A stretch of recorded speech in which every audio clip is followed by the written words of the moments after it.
Դուք երբեք լսել եք երկնային մոր մասին։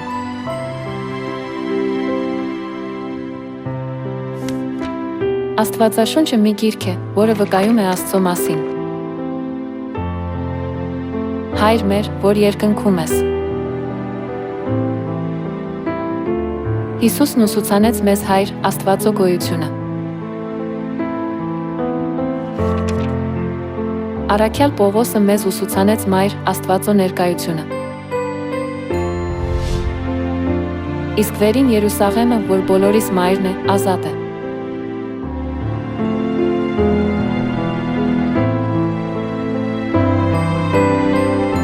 Նույնիսկ բնության սկզբունքով մենք կարող ենք իմանալ Մայր Աստվածո գոյության մասին։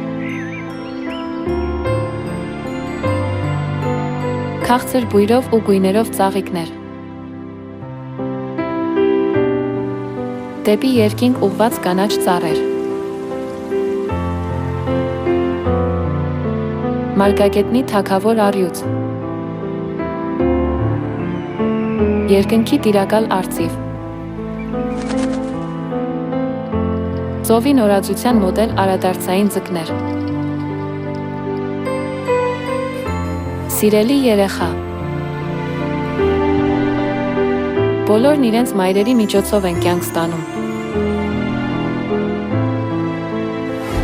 Այդ դեպքում ով է մեզ տալիս հոգոր կյանքը։ Ինչպես բոլոր կենդանի արարածները իրենց մայրերից են կյանք ստանում, այնպես էլ հոգոր կյանքը տրվում է Մայր Աստվածո կողմից։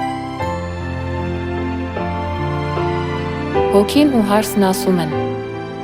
Արի։ Լսողս ասում է.